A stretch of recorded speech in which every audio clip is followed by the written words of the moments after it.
Some new polling out shows that Kamala Harris is beginning to widen the gap between herself and Donald Trump in some key battleground states. And that has sent Donald Trump off the edge. So I'm going to showcase his new strategy in attacking Kamala Harris, which is completely insane, even more insane than what is usual for Donald Trump.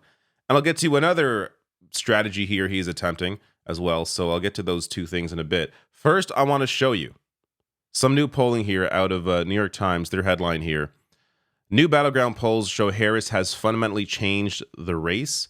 So that is based on this polling here from New York Times, Siena College, asking, of course, would you vote for Kamala Harris or Trump? And in Michigan, Pennsylvania, and Wisconsin, Kamala Harris is leading all three by 4 points.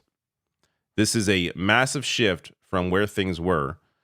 In May, Biden was virtually tied with Trump in Times Siena polling in Wisconsin and Michigan, and polling conducted before and after the debate in July showed Trump with a narrow lead in Pennsylvania. So the race is continuing to move in favor of Kamala Harris and Tim Walz, as well as I said, I think a week or two ago, there are going to be some states, assuming there are no more big events that happen during the rest of this race, assuming these campaigns go on like normal, I think there are going to be some states that Democrats may potentially get that weren't even in consideration before, this being one of them. So the Newsweek headline here, Kamala Harris ties Donald Trump in state he won in 2016 and 2020. That state being North Carolina, where they are now at 46% each. Again, assuming things continue normally, these campaigns continue at a normal pace, I think Kamala Harris is going to continue gaining in that state and potentially some other states. So, before I get to the Trump reaction, also, her favorability rating has increased by 10 percentage points among registered voters in Pennsylvania in just the last month. To see such a massive shift so quickly is both positive but also a little scary, because maybe it's just, the new car smell. People are just excited that it's not Joe Biden. But because this campaign is really just going to be a few months long, they have the potential here to continue this momentum.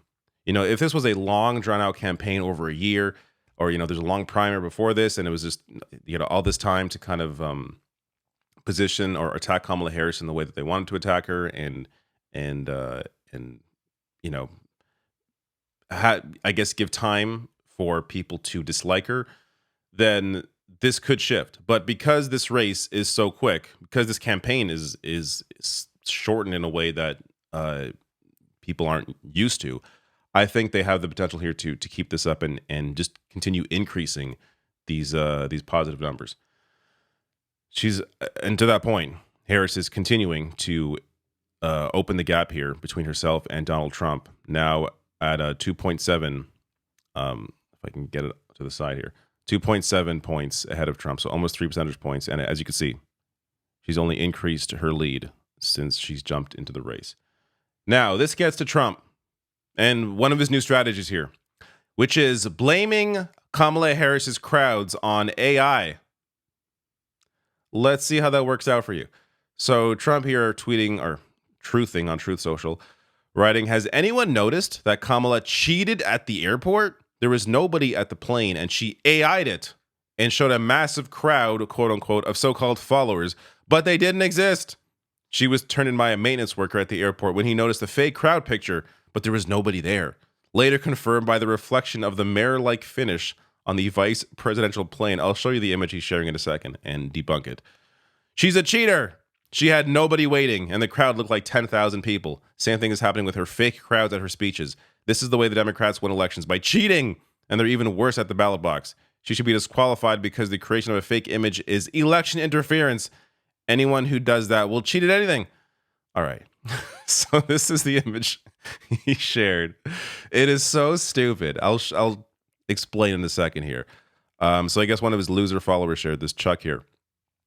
So there's the crowd, and then they zoom into the mirror-like image on the plane where is the crowd? I don't see it. the reality is there's a massive gap between the plane and the crowd.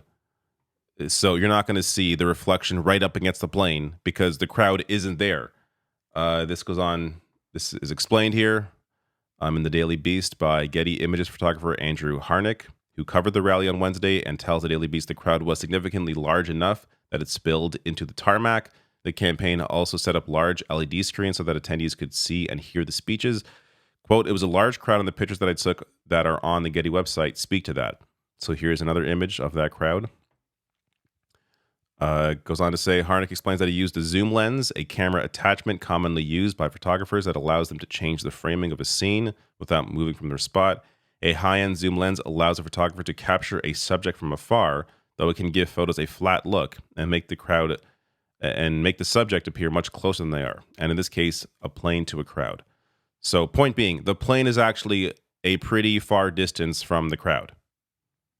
So it may appear close in some images, but the reality is there's a massive gap between the plane and the crowd. So of course you're not going to see the reflection of the crowd right here because they aren't right there.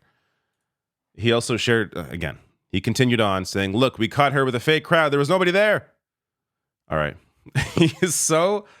Trump's entire personality is based on insecurity. It is amazing to me that anybody can hear or see this man and think that he is strong, that he's projecting strength. He is so incredibly weak and insecure. How don't people see that? This obsession with crowd sizes is just insane. So even Kevin McCarthy went on Fox News to try to get a message to Trump here saying, stop questioning the size of Kamala Harris's crowds, because he realizes it makes Trump sound like the lunatic he is. So this is the other strategy that Donald Trump is pulling out, which is reappearing back on Twitter. So Donald Trump and Elon Musk live on X or Twitter. So this was teased recently in talking to the press, where he said this incredible line. Yeah, the Elon Musk. So yeah, sure. So Elon called me. As you know, he endorsed me full-throated. He endorsed me full-throated. Very hard to do. Not many have done it. Great endorsement. I respect Elon a lot. He respects me. And not easy for him to endorse, to be honest with you. You know, it takes courage to endorse. Takes courage to do full-throated. So he goes on to say, that they're going to have this show together or whatever the hell it is. This is going to be a fun thing to watch. Maybe not for some, but it's going to be ridiculous. You can guarantee that. And if it even works, the last time Elon Musk tried to stream something with a candidate on Twitter, it was with Ron DeSantis, where Ron DeSantis was announcing his candidacy in the primary, and the whole thing crashed, and they didn't even do it properly because they weren't able to actually broadcast, because Elon Musk is a complete fraud and disaster and has destroyed Twitter. But anyways, he's also posting several videos. Here's one of them. Here's one of his amazing ads. Incredible. Battle. With you at my side, we will demolish the deep state. We will expel the warmongers from our government. We will drive out the globalists. We will cast out the communists, Marxists, and fascists. We will throw off the sick political class that hates our country. We will rout the fake news media, and we will liberate America from these villains once and for all.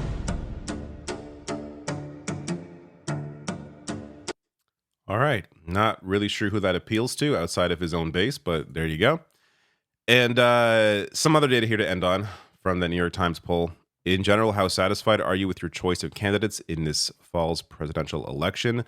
Look at the shift here. So all voters went from 58 to 73%. This is obviously purely based on Kamala Harris entering the race, because nothing else changed here. Democrats, 87% now from 60%, massive shift. Independents as well, which is also good news for Kamala Harris, 60% from 45%. And Republicans, a slight shift up. Maybe that's because of J.D. Vance. Maybe that's because they're more motivated, because they want to vote against Kamala Harris. But whatever the reasoning is, a small shift here for Republicans as well. But it's important to note this election is not over. People have to stay engaged and actually vote to be able to win. But the way things are looking right now, it's very positive, which is why Trump is sort of just flailing. I mean, having to go to making up stories about AI images shows you how desperate he is getting.